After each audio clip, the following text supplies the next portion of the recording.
When many people think of Kenya, the first thing that comes to their mind is a safari, where you'll go on vacation and see all the exotic animals. But the reality of Kenya is that it's filled with 46 million people, half of which live below the poverty line. I mean, that's like $1.25 a day. And the conditions are devastating in many of the rural areas, particularly the slums. Nairobi has one of the largest slums in Africa. It's called Kibera. And issues that devastate the people in the slum areas are things like HIV/AIDS, lack of clean water, illiteracy. The caregivers and parents can't afford for their kids to be able to go to school on any given day.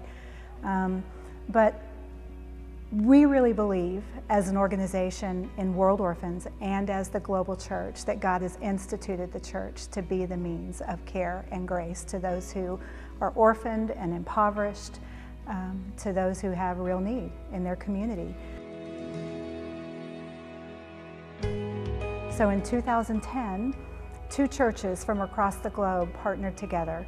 A little church in Maryville, River Oaks, and a church just outside of Nairobi, Kenya called Fountain of Hope, linked their resources and their arms together to see what they could do to minister to the orphans and the widows in their community. Now, Fountain of Hope was already doing this work, and so really what River Oaks wanted to do is just go ahead and engage globally and come alongside what they were already doing. So we did that. There were 24 orphans that needed care, 12 boys and 12 girls, and there were a couple of homes where bunk beds were set up and caregivers were put in place to provide spiritual care and family care for these kids. So all of a sudden they've come out of the slums now, they're being educated, they're being fed every day, and transformation is happening through the power of the gospel. It is an incredible thing. So Mission 127, you wonder, okay, you're starting to look around our church and hear about Mission 127. Every year before our partnership trip, all of the youth of the church, and they even invite their friends from outside, gather together and they fast for 27 hours just to get a glimpse of what it may be like to go without food for a day. You know, these kids in Kenya, it may be 3 or 4 days before they have their next meal. But our kids get together, they fast, they pray for our partnership church, for the 24 children and orphans who are being cared for. They serve out in the community, so they discover what kind of projects need to be done around Maryville, and they go and engage in that. And they raise money for 2 different things that we do each year on our partnership trip. The first one is a medical camp, and in that medical camp, people from the slums are able to come into the church and have provision of medical care, emotional care. These folks are prayed for. People share the gospel with them. It's awesome. People come to know Christ during the medical camp. And when they leave the gates, that church has contact information to follow up, invite them back in, and give them the hope of Christ.